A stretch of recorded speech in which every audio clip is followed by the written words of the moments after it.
మీకు ఏదన్నా ఆధారం పబ్లిక్ గా బాబు గారు లేకపోతే ఇక్కడ ఎంపీలుగా నేను లేకపోతే అనకాపల్లి ఎంపీ రమేష్ గారు లేకపోతే ఇక్కడ ఎమ్మెల్యేలు పల్లా శ్రీనివాస్ గారు పంచకల్ రమేష్ గారు ఏదైనా వచ్చి ఎప్పుడన్నా ఎక్కడ అన్నారా? ఏ ఆధారం లేకుండా ఇంగ్లీష్ మీడియా అట్లా రావడం అనేది చాలా ఇర్రెస్పాన్సిబుల్ గా భావిస్తున్నాను. ఎందుకంటే ఇది చాలా మంది జీవితాలకి ముడిపడిన సమస్య. అంత ఈజీగా లైట్ గా వాళ్ళు రాయడం అనేది కరెక్ట్ కాదు. సో దాని మీద చర్యలు కూడా మేము తీసుకుంటాం. ఎందుకంటే మిస్ఇన్ఫర్మేషన్ స్ప్రెడ్ చేయడం అది కూడా మనందరికి కోరేది ఏంటి?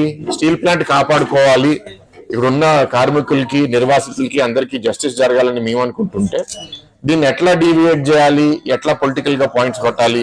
వాళ్ళు పవర్ లో ఉన్నప్పుడు 5 ఏళ్ళు చేయలేకపోయారు, ప్రతిపక్షంలో ఉన్నప్పుడన్నా మా పని మమ్మల్ని చేయనివ్వచ్చు కదా. ఇవాళ బాగా రివ్యూ చేసామండి. వాళ్ళని కోరింది కూడా ఏంటంటే లాభాల లోపలికి స్టీల్ ప్లాంట్ ని ఎట్లా తీసుకుని రావాలి, ఆ విధంగా మనం ఎట్లాంటి సహాయం రేపు కేంద్ర మంత్రి మనం అడగాలి. ఏదైతే సపోర్ట్ వాళ్ళు చేయగలిగితే మనకి వేరే వేరే సోర్సెస్, ఇందాక పల్లా గారు కూడా చెప్పారు, ఆ సోర్సెస్ నుంచి ఫండ్స్ అన్ని మనం తీసుకొచ్చి ప్రొడక్షన్ కెపాసిటీ పెంచుకోగలగాలి. ఇప్పుడు ఇంచుమించు హాఫ్ ప్రొడక్షన్ కెపాసిటీలోనే ఉన్నాము.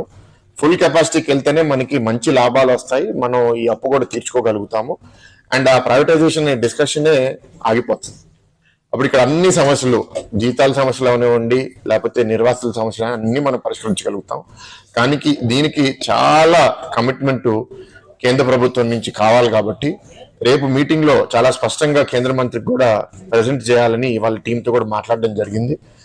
మనం రేపు ఈ సహాయం కేంద్ర ప్రభుత్వం ఇచ్చిన తర్వాత ఎట్లాంటి లాభాలు రాబోతున్నాయి, అప్పు ఎట్లా ఇవ్వబోతున్నాం అనే నమ్మకం మనం సృష్టించగలిగితే ఇంకా మనకి తొందరగా సహాయం వస్తుందని నేనైతే నమ్ముతున్నాను. టీం కూడా మీ అందరికీ చెప్తున్నాను, చాలా మంది అపోహలు కూడా సృష్టిస్తున్నారు, ఇక్కడ పనిచేయరని లేకపోతే ఇక్కడ టెక్నికల్ నాలెడ్జ్ లేదని. అది మాత్రం మీటింగ్ లో నాకు అర్థమైంది ఏంటంటే అక్కడ ఉన్న కొందరు హెచ్ఓడీస్ కూడా చాలా కమిటెడ్ గా ఉన్నారు.